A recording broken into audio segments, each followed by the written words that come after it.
Hello, I'm Daniel Weinmann, and this is Brave New Brands, the podcast where we get to know the stories behind our most authentic consumer products. Today we have Adam Lowry from Ripple Foods, a company that's creating delicious plant-based alternative for dairy products. We had an amazing conversation about how to create change in the world by doing business. I hope you enjoy it. Let's check it out. Hi, Daniel. Welcome. Thank you. I really appreciate you taking the time to talk to us. I'm honored to have you here today. I'm sure you're going to help many founders by sharing your story. Well, let's hope we can be a help. It's a pleasure to be here. Thank you. Amazing, man. So, I really want to understand the history behind your purpose for creating Ripple. How did it start? Yeah, the purpose behind Ripple actually goes to a long time before Ripple, actually. So I am a chemical engineer by education, but I started my career as a climate scientist and did so because I was really interested in creating action against climate change. This was in the 90s. And my role specifically, I was actually a computer programmer, and I was building the climate models, the precursors to climate models that are used today, and really interested in the science and wanted to see that translate itself into public policy. And obviously it did not in the 90s. I worked on things like the Kyoto Protocol of 97. And unfortunately in the US, we're still very much lagging from a public policy standpoint on climate change. So it's sad to say that the sound science still doesn't really lead to the type of public policy change I'd like to see. But after doing that for about 4 or 5 years, I started to get frustrated with that aspect and decided, hey, maybe business as the largest and most powerful institution on the planet would be a better way to try to create the type of consumer and cultural change that might spur people more towards healthier and more environmentally friendly outcomes through their shopping behaviors. And that led me to start my first company, which is a cleaning products company called Method. This company started in my apartment with one of my roommates, selling door to door. And over about 15 years, we built it into the largest green cleaning brand in the world.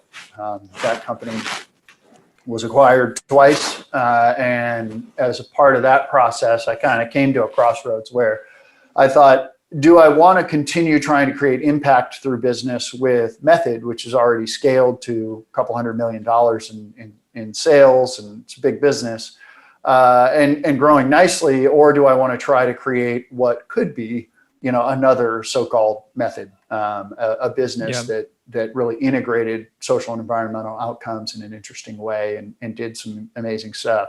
And I obviously decided on option B. And so the purpose of Ripple very much so is to drive social and environmental outcomes through, something as mundane as a non-dairy milk.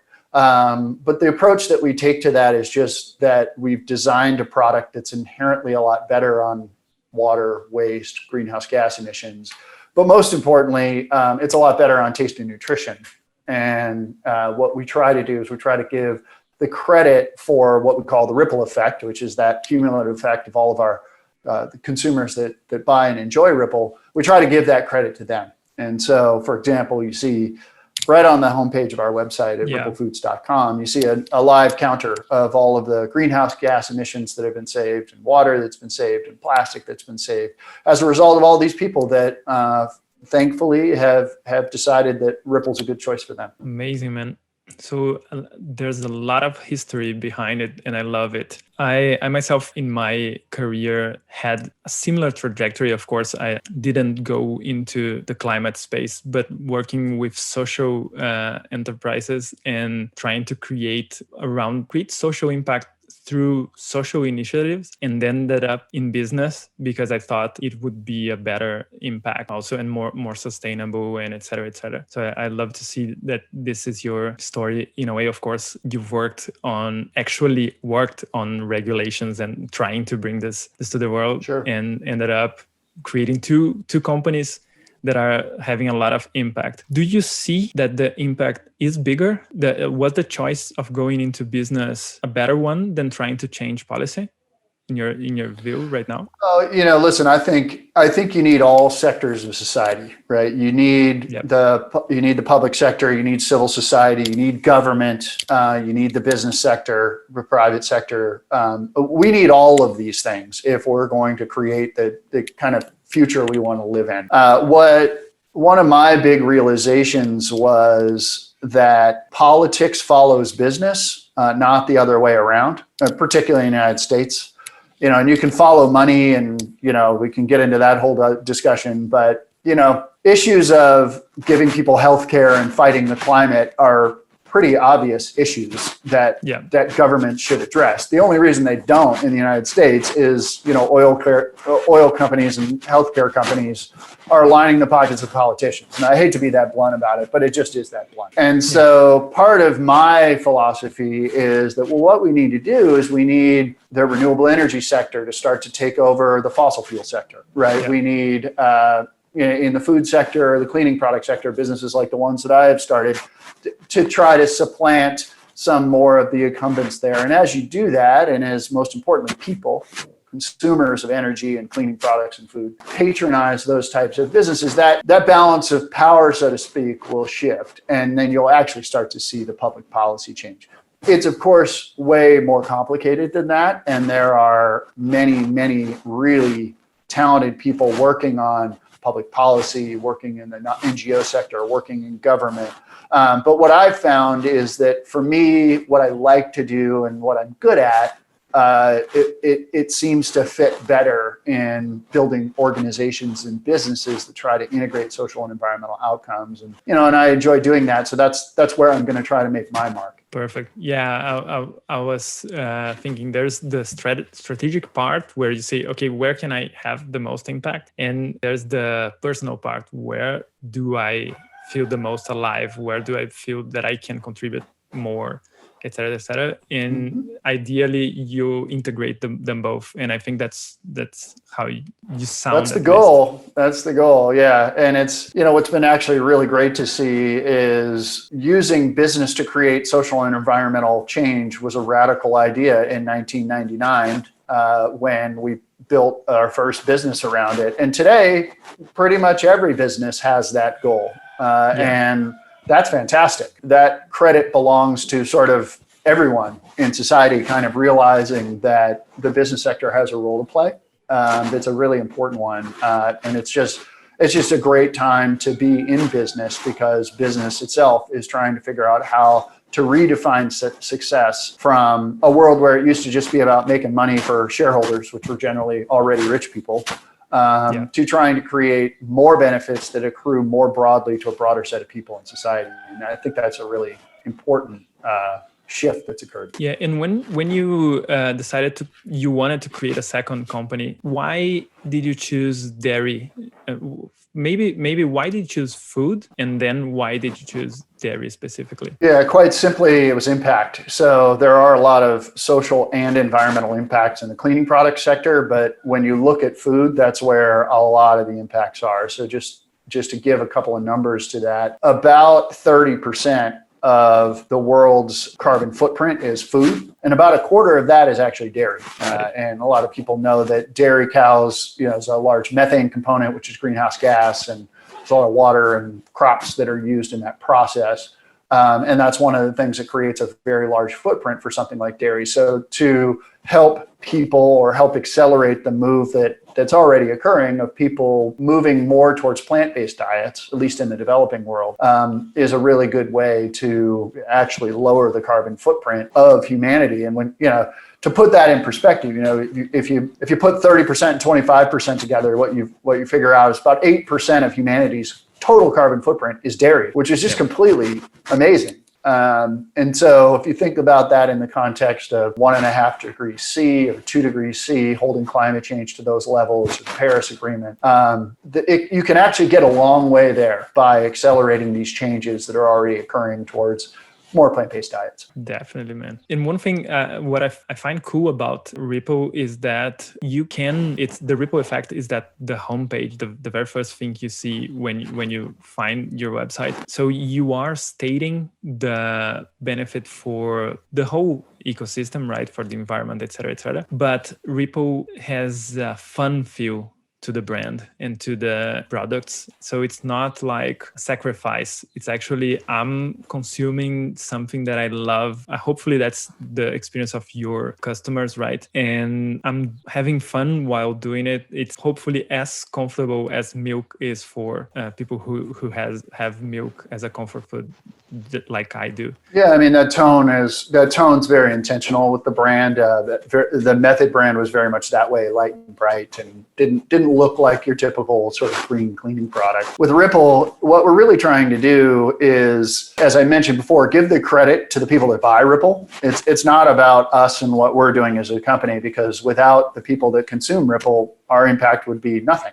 So they deserve the credit for that. So we're just mirroring that and letting them know, how they've contributed, which is great. One interesting thing is, how important is it for you that the dairy substitutes are fun and a light experience and not something like you do it for the environment? Well, yeah, that's in your consumer experience. That's great, and it actually reminds me of what sort of I was going to talk about with relative to the fun. But one of the big realizations that we had going into the Ripple brand and going into the food space is that pretty much every food brand gives you rules you are supposed to live by, and they kind of give you parameters, right? So it's eat carbs and don't eat that, or eat this and don't eat that. And of course, it changes, right? What used to be good for you is now bad for you. And it's really exhausting, and it's hard to keep track of. And so part of why we wanted to have just a more positive tone with Ripple is that, I mean, we're talking about milk here, right? It's not the most central thing in your life. I mean, if your life is going well, you're probably not thinking about milk that much. And so what we wanted to do was just to create a product where if you use it, you didn't really have to worry, about the rules of food. And so we almost wanted, from a brand standpoint, to kind of turn that on its head, so that like we're the antidote to food rules. It's just like, here's one choice you can make. It's good for your health. It's good for the world, and move on with your life. We're not going to pretend that the Ripple brand is something that's central to the identity of all of our consumers. If we do our job right, it's not, but it should be something that they enjoy and doesn't burden them with more stuff, as a lot of food brands, I think, do. Yeah, it's interesting because that was the first thing I felt when I saw your brand. So that's a great, at least in my experience, you achieved your goal. So well, I'm glad that it's noticeable. It's also really important in the context of things like the ripple effect counter that we have on our website, which is when a lot of that comes out of my experience as a climate scientist and knowing how to kind of do something like that it's a capability that we have as a business. But as you well know, environmental reporting is very dry and boring when all it is the numbers, right? And so I think you've got to surround it with purpose and meaning and a point of view as a brand in order to dimensionalize those numbers a little bit, because otherwise it's just, even a greenhouse gas emission, it's a very abstract number. Switching gears a bit, around the direct-to-consumer route, do you sell 100% direct-to-consumer? Do you sell on retail also? What's the strategy? The overwhelming majority of our business is retail, actually, and we do have D2C. But that's mostly a function of where these products are sold, to be honest. The overwhelming majority of milk products are sold in grocery stores. Yes. There is an interesting growing online channel, but it's just consumer behavior isn't really there yet for most people. So that's developing, that shift is happening, but we reflect very much the way this category is shopped, which is primarily retail. Perfect. And do you see a trend in your numbers, like increase in DTC sales, or is it more stable right now? Sure. The growth rates in both D2C as well as e-tail, right? So Amazon being like an e-tailer are the growth rates are much higher than they are in the retail sector. But the retail sales for these categories are actually growing really well too. I mean, retail sales are up double digits year over year. And that's just because more and more people are going into the plant-based world. But yes, that shift is definitely occurring. But for whatever reason, shopper behavior, it's still a relatively small portion of the overall category sales. But I expect that to change, just as it has in many other categories that are more leading than non-dairy milk. One thing that big brands have difficulty with transitioning towards direct to consumer is that they have relationships with traditional retailers that are so strong. They are so dependent on the retailers that it's hard for them to transition towards direct consumer without cutting the ties they have and the relationships they have. Do you think that's even present with a more niche brand like Ripple before you get to the mainstream? I think it's important to make sure, just from a brand perspective, that the way you go to market is consistent, and where you can get into trouble with channel conflict that's like what you're describing. Yes, exactly. Is where your D2C channel or your e-tail channel undercuts the price of what's available at retail. Fortunately now there are ways of going to market, both e-tail and D2C, where you can control that. I mean, D2C is entirely up to the business, right? So yes. You can set that price because it's a retail price. With e-tail, that's dominated by Amazon, of course, but there are ways of working with Amazon where you can make sure that your price stays consistent with your retail price. That's what we do on Ripple Foods, and it works well. And as long as you're not actively cannibalizing your retail channel in order to drive things like your e-tail or your D2C, then I think retailers understand that it's important to have what they refer to as an omni-channel strategy. Yes, that's wonderful, because one of the goals of this show is to help people that are thinking to start e-commerce operations or direct-to-consumer operations, and to think about their business in a sense. And what I hear from you is that it's not about direct-to-consumer or e-tail or retail. It's the business as a whole, and much more from what we've been talking earlier is the purpose behind the business as a whole. So what I'm hearing is it doesn't matter if you do it through retail or direct to consumer or whatever, if you're helping the climate change happen and in a sustainable way, you're gonna be happy with it. Am I right? Yeah. And I think there's probably a couple other pieces of context that are important. With both cleaning products and with milk products, what you have is products that are very large and heavy and therefore expensive to ship and are pretty darn cheap. They're a couple of dollars, right? So the mix of D2C and e-tail within businesses like Ripple and Method is inherently going to be a lot less, right? And it's going to be a lot less just because some of the just sort of physical challenges of an online channel. I mean, to ship a cleaning product from my house to the neighbor next door costs more than the product costs to buy, right? Yes. So, I think that's important to say because, with the objective of this show being about encouraging people in that space, what applies to Ripple and Method very much won't apply to a business that has a different type of product and different types of channels. And that's important to recognize. And actually, in fact, so I haven't started 2 businesses. I've started 3 businesses, well, more than 3 businesses, but a business that I started last year, you may or may not know about, called Sugar Break, is in the, it's a brand called Sugar Break, sugarbreak.com. It's in the sugar reduction and diabetes management space.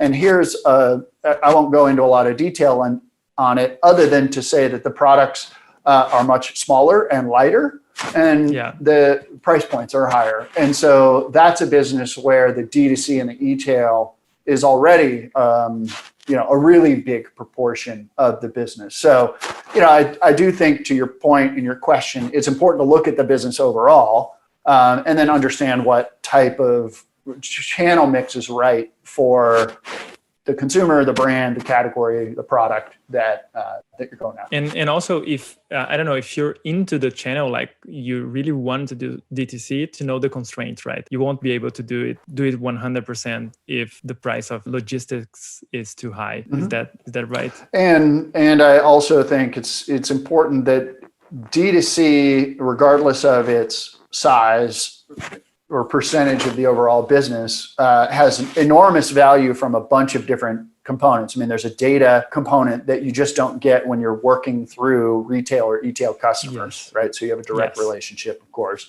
So there's a lot of learning there. Can be a great opportunity to test out new ideas, new prototypes, product concepts in a really quick and cost-effective way. So, even when in a business like a Ripple or like a Method where the D2C channel has some impediments to it just from a sort of logistics cost and standpoint, it's still really valuable to develop those businesses even in those places. Yeah, I see what you're saying as a lab, as to be able to learn faster and better, even if you're like 99% traditional retail, having the DC operation can make your life easier because you're gonna have shorter iteration cycles and more direct access to the actual consumers, right? Now, what's the role of software technology now that we're talking about the three companies you mentioned so far? Can be in neither of them. We don't need to remain 100% on Ripple. It's more about the founder experience here. What's the importance of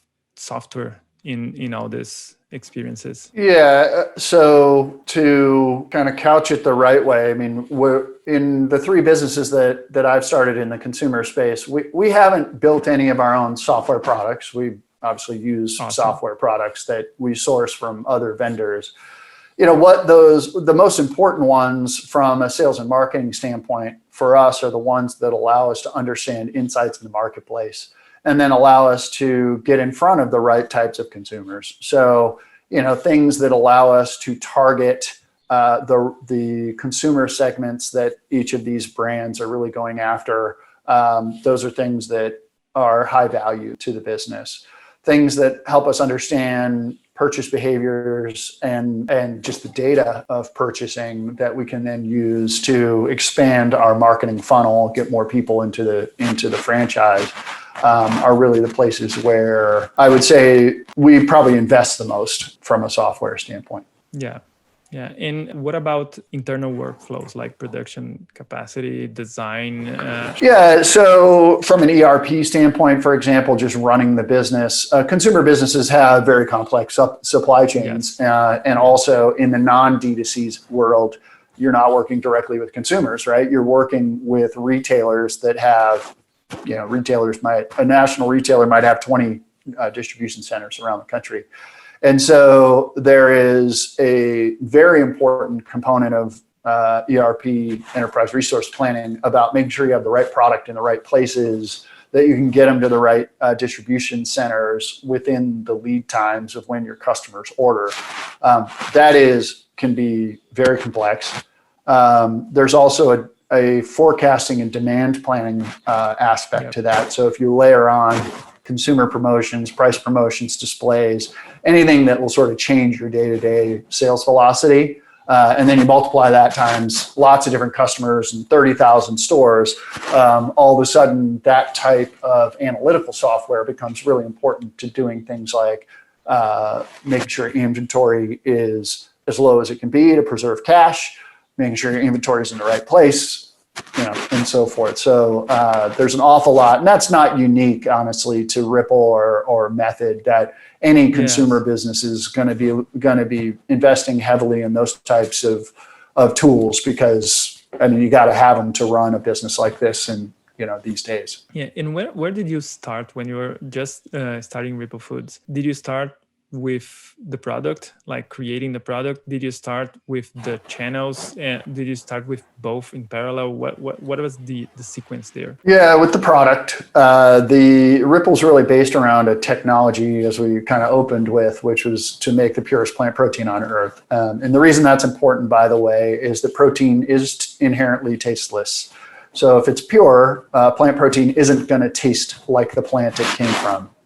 Doesn't need to taste like soy or pea or whatever. And that's what we do. And so since we're able to do that, we can put a lot of protein in a plant-based milk or protein shake, and it tastes great. Doesn't taste all planty. So for us, it was really starting with that plant protein extraction and purification process, and making sure that we could really get an amazing product with a lot of protein in it.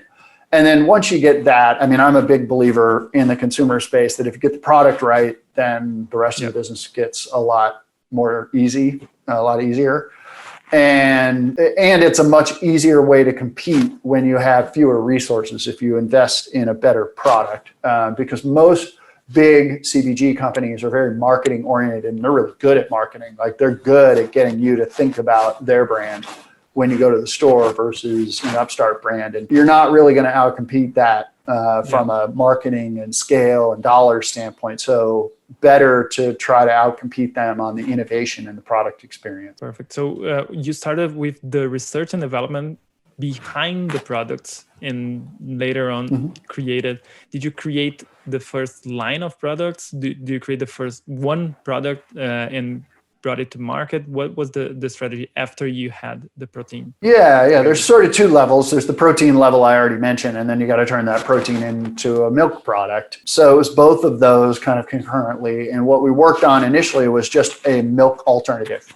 So just an alternative to dairy milk that had the same or better nutrition. But that quickly evolved as we then turned our attention to taking it to market, to understanding some of the category dynamics, where there are different segmentations of the category about different flavors and types of milk that we segmented as well. And so that one sort of central product turned into 3 or 4. Help us understand that the time elapsed here. How long was the protein development phase? Yeah, I mean, we went from the drawing board to market in about 14 months. And that includes all of the protein, the development of the product, and selling it in and getting it on shelf, of which there's quite a bit of lead time. So, most people would consider that to be really fast.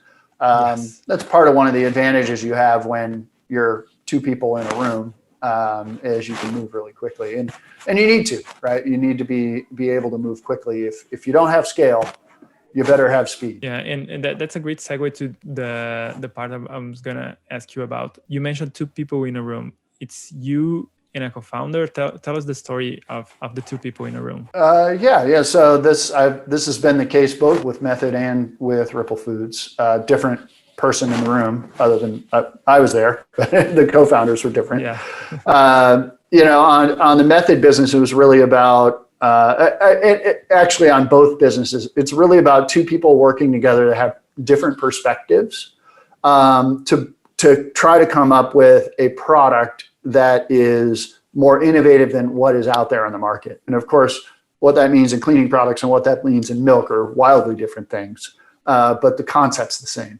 And it's about using the skill, experience, perspective, brain power of people that come from really different perspectives to try to create something better than one could create on one's own. I know when you're starting with 2 people, you all have to wear many hats, but if you can describe what was your role and your co-founder's roles, just so we can understand how do we need to start with people that are different from us or similar to us, et cetera, et cetera. Sure.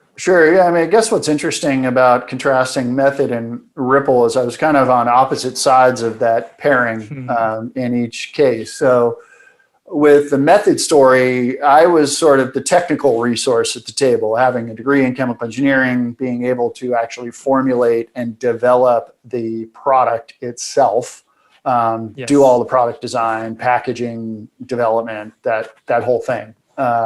Where my co-founder, Eric, at Method was working on the brand concept, a lot of the go-to-market strategy in terms of how you try to work with retailers to do that, and then ultimately kind of the marketing behind it. With Ripple Foods, my co-founder was the one that was really working on that protein purification, created that protein purification process. I was still really heavily involved in the product development and sort of determining where we would apply it and kind of what that product, how it needed to be how it needed to be really differentiated from the other products in the market, the soy milks and the almond milks. But my primary responsibility there was determining the go-to-market strategy and the brand and all the stuff that actually my other co-founder had done on the previous business. So, that was fun.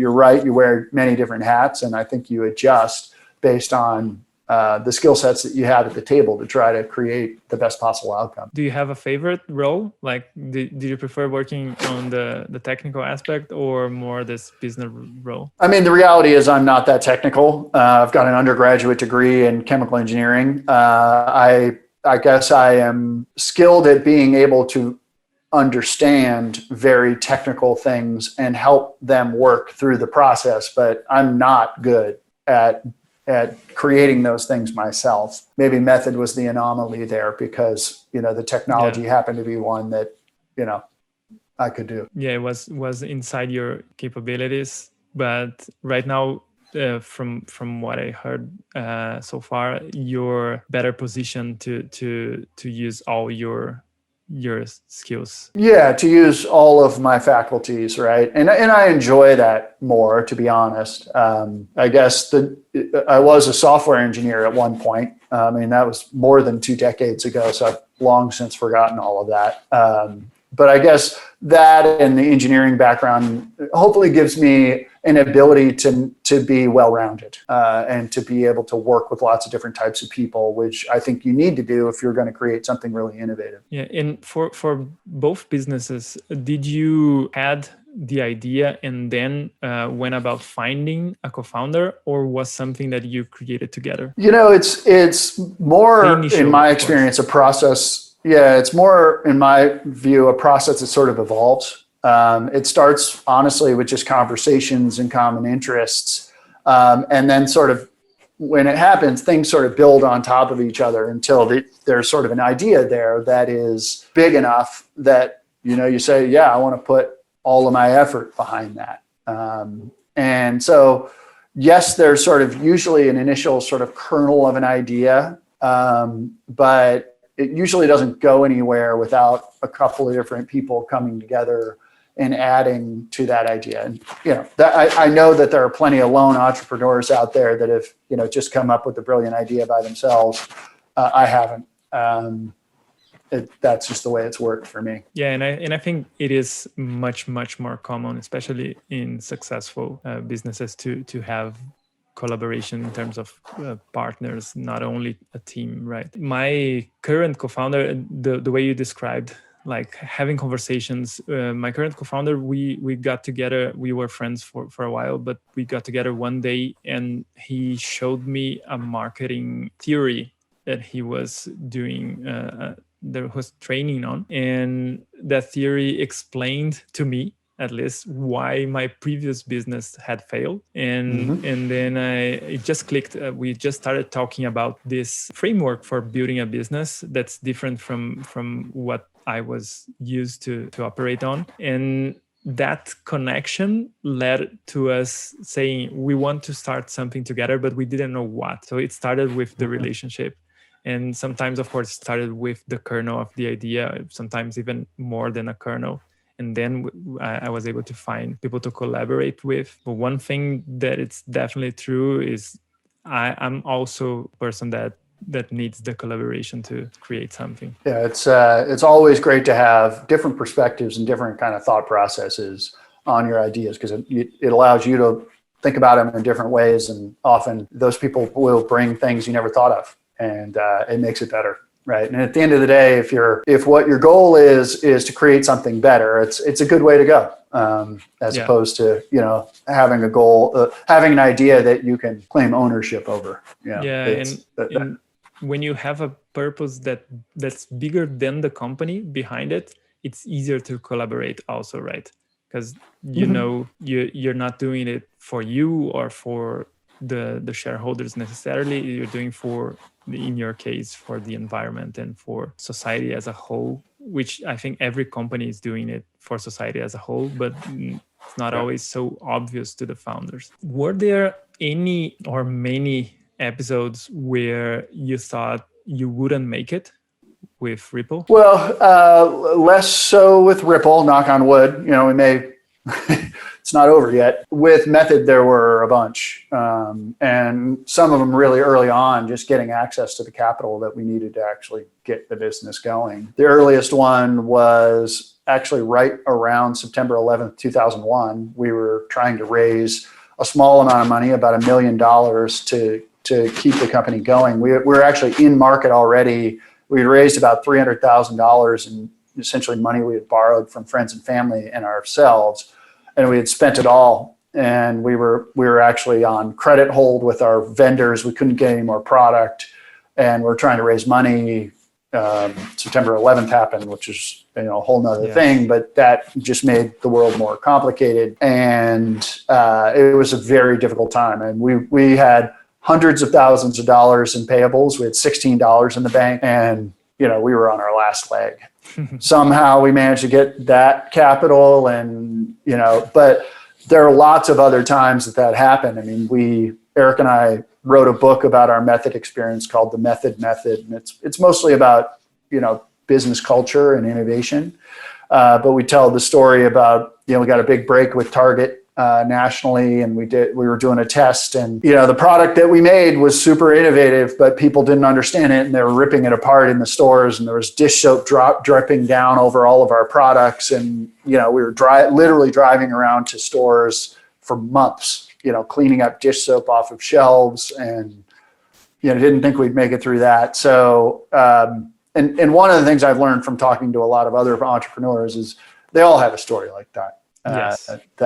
That nearly killed them, the business. And so, there are a bunch of them. And I guess the important thing is, at the risk of being a little bit cliche, it's how you respond to that and work it through that, ultimately makes the difference. And you've just got to be hungrier and willing to work, as hard as it takes to kind of work through it. And sometimes even that's not enough, right? Businesses do fail. But I guess, we were lucky in this instance. Yeah, I was going to ask you about luck. Do you think you were lucky in the sense that you did all you could, but the challenge was bigger and required serendipity to happen? What's your take on luck in this kind of situation? Yeah, I mean, I think luck plays a role for sure. And things like just timing and when you go into, different places and different markets and that sort of thing. I do also believe that one makes their own luck. Not in a direct way, but in just sound decision making and strategic decision making throughout a business.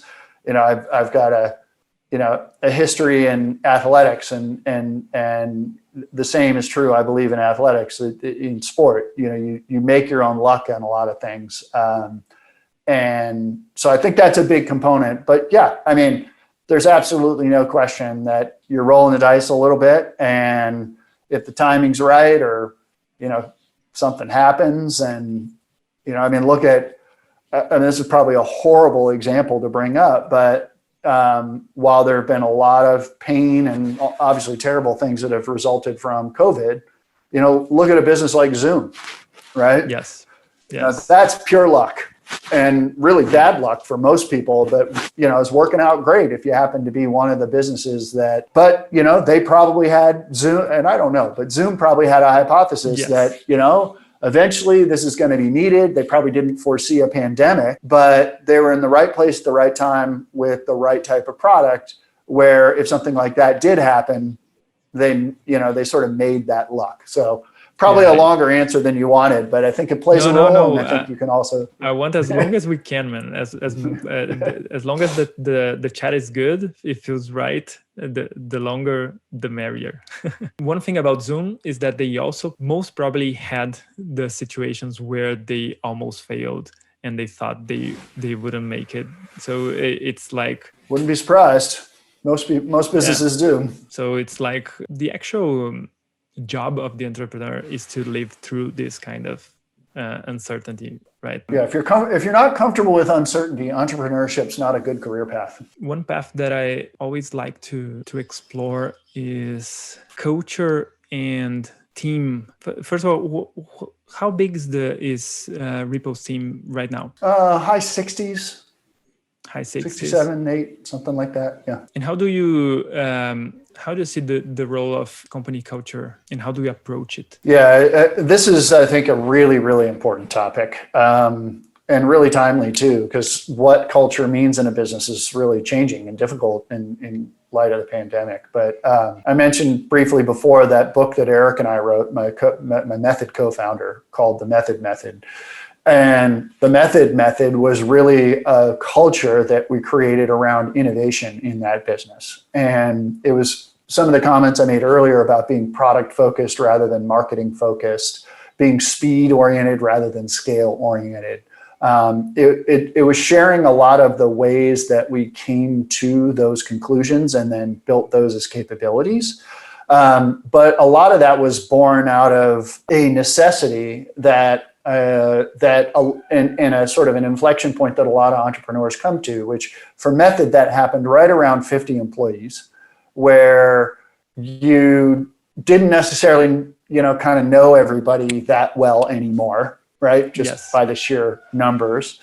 And, there's a phrase in the book that I remember that we wrote that was, we realized at one point that culture was our secret sauce, but nobody had the recipe. Yeah. And perfect. So we had to kind of figure out the recipe, and that ended up being the things like speed over scale and, and some of the things that I just mentioned.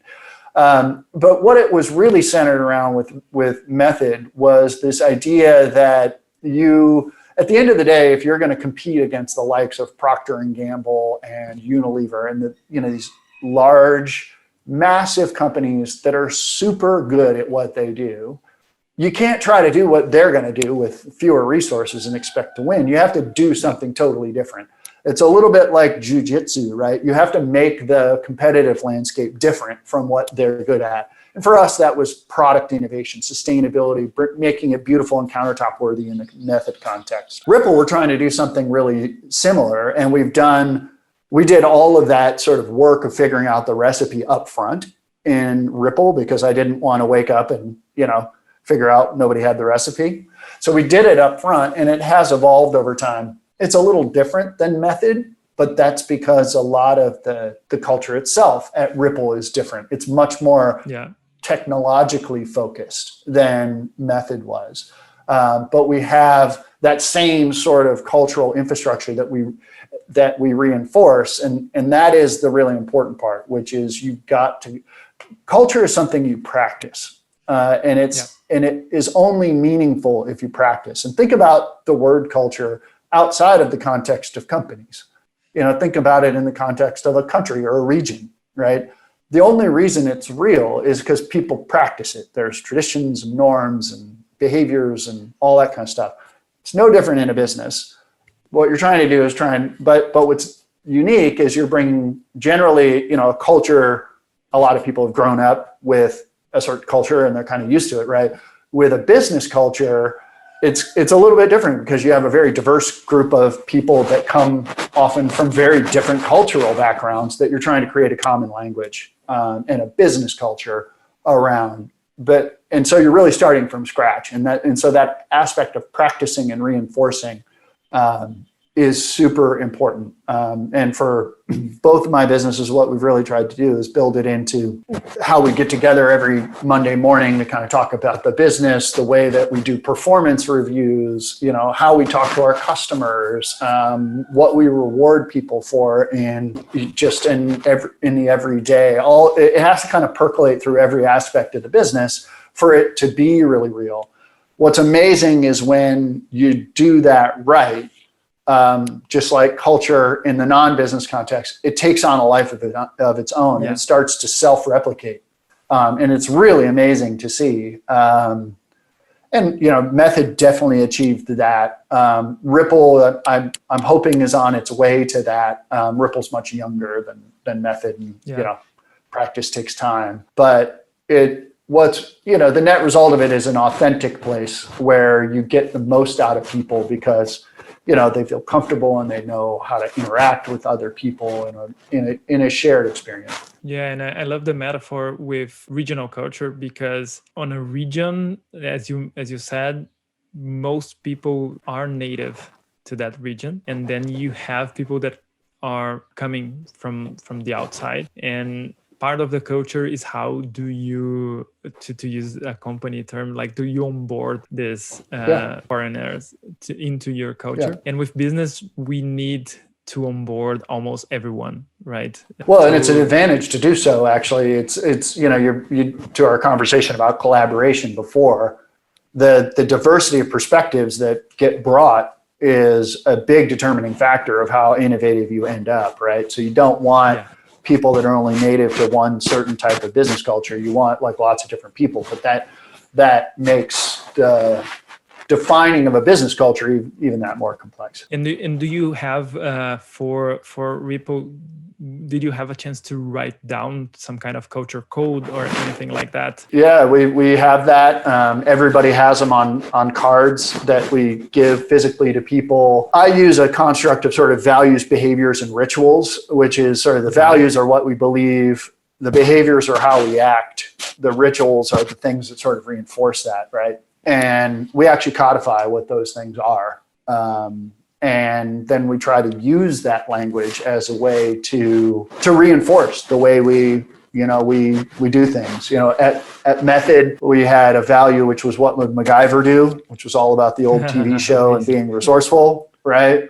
At Ripple Foods, we've got, have fun and get shit done. And that's just about an attitude of like, let's strip away all of the kind of business jargon and just like get shit done. And try to have a little bit of fun while we're doing it.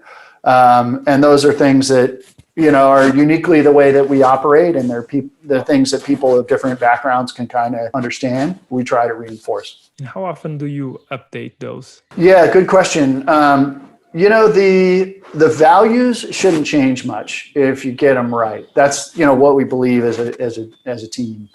The behaviors can change, and actually, I've seen them change.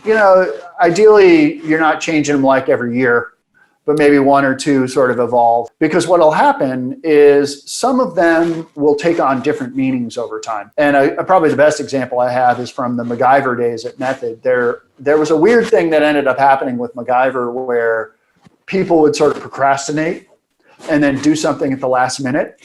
And then we would kind of identify that as a MacGyver. And then we're like, hold on a second. That is not a MacGyver. That is not what this is about, right? It's about resourcefulness, not like waiting to the last minute and pulling an all-nighter, right? And those are two different things. And so we sort of adjusted the behaviors a little bit. And we talked about it, right? And that's the way of getting people to say, oh, yeah, that's right. Like we shouldn't celebrate procrastination and doing it at the last moment. We should celebrate resourcefulness, and they're different. And so they do evolve, but my experience is with the behaviors, you have to try to practice them, and then you see what really is real and what is like, yeah, it's not quite right, and then you adjust. And in both businesses, we have sort of a group of people that people rotate in and out of to kind of do a little bit of a tour of duty on culture, just as a part of the business. Like, it's a culture crew that spearheads this work to make sure that our culture reflects who we really are, and that also we adjust it if we need to. Adam, I'm your fan already. I really, thank you very much. Appreciate the work you're doing. Knowing your background coming from a climate scientist and then going to business, one thing that I know is that it shows in your business that you have this kind of, you're a grounded person by experience, but I feel like you feel very comfortable at your own skin and you know what you're bringing to the table. So part of that might be age, but but thank you. I appreciate that. I appreciate that compliment. I think a lot of that comes with the territory when you're trying to do something that has a bigger, broader purpose. You realize you're one of many people that are trying to do something good. And what motivates me is to try to try to feel that good happening a little bit every day. Yeah. And so it's much more about, trying to get a little bit done. Thank you so much. I really My enjoyed pleasure. our conversation today. And I was able to learn a lot from your experience. And I know that people watching will learn too. So thank you very much, man. It's my pleasure.